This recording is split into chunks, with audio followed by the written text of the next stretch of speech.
A partir de agora, então, eu vou responder algumas perguntas que surgem diante do assunto da desassociação e como um desassociado é tratado.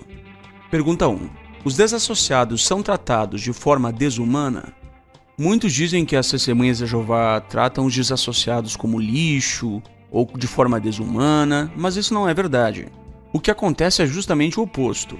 Dá-se a um desassociado um tratamento muito digno. Em nenhum momento é permitido que os membros da congregação o insultem. Em nenhum momento é permitido que os membros da congregação não se sentem ao lado dele em uma reunião. Na verdade, o contrário, né? Quando um desassociado ele vai até uma reunião nossa, ele vai ser recebido, as pessoas não vão abrir uma comunicação com ele, mas ele vai até a reunião, ele se senta ao lado das pessoas. Se ele não tiver, por exemplo, alguma revista de estudo ou algum material ali impresso, o pessoal da congregação vai providenciar isso a ele. Em nenhum momento ele vai ser tratado de forma desumana, ou com grosseria, ou com insultos. E os irmãos, na verdade todo mundo, fica até muito feliz quando um desassociado vai até a reunião. As pessoas olham para ele e ficam muito felizes de que ele está tomando os passos necessários para ser readmitido. Então a resposta é não, os desassociados não são tratados de forma desumana. Vamos montar aqui então uma situação hipotética. Digamos que um desassociado vá até a reunião, ele assista à reunião e durante a reunião comece a chover, dá um temporal. E aí ele acaba ficando preso no temporal, por assim dizer, na frente do salão do reino. Nesse caso, um membro poderia e deveria até mesmo dar uma carona para ele até a sua casa, mesmo que ele esteja desassociado, porque esse é um gesto de amor.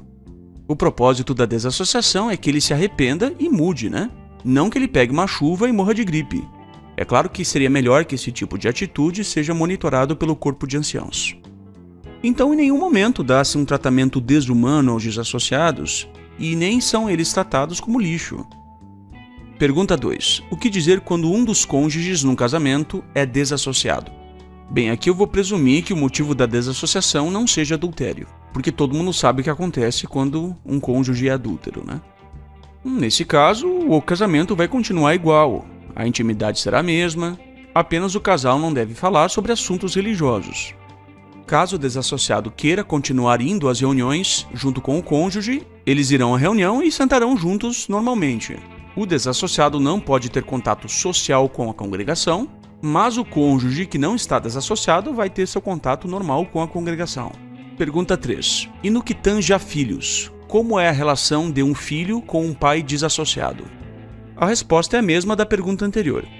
Agora, se o filho já for adulto e não mais estiver na casa do pai, aí ele já não é um membro da casa do pai. Aí ele vai ter que agir como um cristão maduro. Então, nesse caso, ele está sujeito àquilo que o apóstolo Paulo disse conforme foi interpretado pelos protestantes, né? Pelos teólogos protestantes. A relação pai e filho não acaba, mas existe outra relação também em jogo, que é a relação cristão com ex-cristão. A responsabilidade de um filho para com o pai idoso que está desassociado é a mesma. Ele vai ter que cuidar do pai. Não é porque o pai está desassociado que ele deixou de ser pai. Então, cabe ao filho cuidar do pai desassociado, na velhice, ou talvez em alguma doença. Ele vai ter que cuidar, é o pai dele. Ah, mas ele está desassociado, não interessa, ele é o pai dele. Então a desassociação não acaba com a relação pai e filho.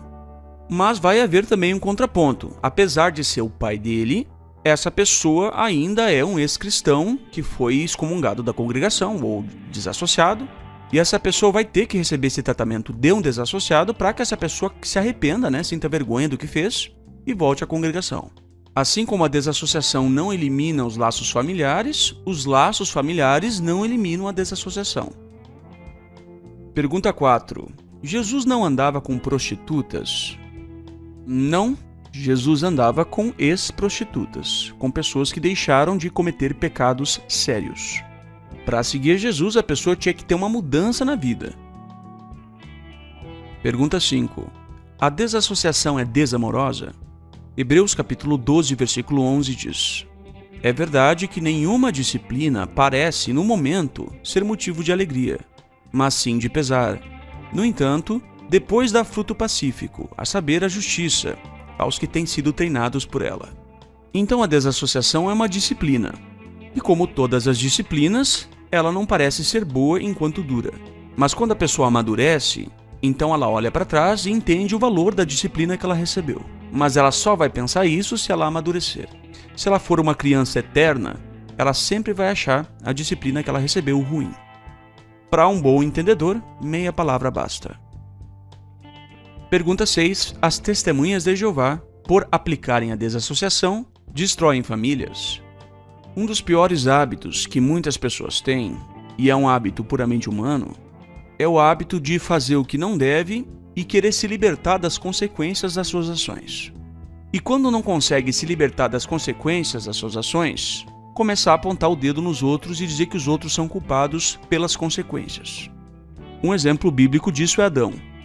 Ele foi ordenado a não comer do fruto proibido, comeu e depois disse para Deus: a mulher que tu me deste foi ela que me deu para comer do fruto, ou seja, agora a culpa é de Deus. Um exemplo social disso é a questão do aborto. Se você tiver relações sexuais, você corre o risco de engravidar se você é mulher. Se uma pessoa tem idade suficiente para fazer sexo, essa pessoa também tem que ter idade suficiente para entender isso. Mas aí uma jovem engravida e a culpa não é dela. O fato dela ter feito sexo não quer dizer que ela seja culpada por ter engravidado. É basicamente esse o raciocínio. Então ela quer eliminar a consequência da ação dela. E nós sabemos que não faltam pessoas que defendam esse tipo de pensamento. É claro que a questão do aborto é muito grande. Eu estou tratando aqui de um ponto bem específico, tá? Que é o ponto quando a pessoa engravida, não quer ter o filho e acha que tem direito de matar a consequência. Então o ponto que eu quero dizer é o seguinte: nós somos livres para escolher, mas somos escravos das consequências. Então ninguém é desassociado sem motivos. A base para você ser desassociado é você ter um motivo para isso. Então se você cometeu algum pecado sério e não se arrependeu, e esse pecado leva à desassociação, você vai ser desassociado. Aprenda a viver com isso. Então é você que cometeu o pecado que é o responsável por destruir a sua família, não a desassociação. Agora, é bastante perceptível que as pessoas não assumam isso. A culpa da destruição da família sempre é da desassociação, nunca daquele que causou o motivo para ser desassociado. Eu não acho que esse é um raciocínio maduro. Pergunta 7. Se a pessoa não cometer nenhum dos pecados listados pelo apóstolo Paulo, mas quiser deixar de ser testemunha de Jeová, por que ela é tratada como desassociada? A resposta é: ela não é tratada como uma pessoa desassociada. Se a pessoa não quiser mais ser testemunha de Jeová, ela só não vai mais à reunião. Ela não se congrega mais com o povo, mas ela não é tratada como desassociada. Então essa pergunta é falsa. Agora, se a pessoa se dissociar da congregação, é basicamente o processo inverso da desassociação. Na desassociação, a congregação toma ação contra a pessoa. Na dissociação, a pessoa toma ação contra a congregação. Então note que o dissociado, aquele que se dissocia por própria vontade da congregação, ele não está apenas dizendo: eu não quero mais ser testemunha de Jeová. Ele está dizendo: eu não quero mais ser testemunha de Jeová e eu não quero mais ter contato com vocês. Então o dissociado está basicamente dizendo: testemunhas de Jeová, sumam da minha vida. E aí ele incorre no pecado da apostasia. Essa ação na Bíblia é descrita como apostasia. E por causa disso, ele vai ter o que ele pediu. A congregação realmente vai se afastar dele. Essa dissociação pode ser formal ou informal. Formal é quando a pessoa escreve uma carta aos anciãos e se dissocia formalmente da congregação. E informal é quando a pessoa se torna membro de outra religião. Por exemplo, digamos que uma testemunha de Jeová se afaste da congregação e comece a ir à missa católica. Nesse caso, ela está se dissociando das testemunhas de Jeová. E a dissociação é o pecado da apostasia.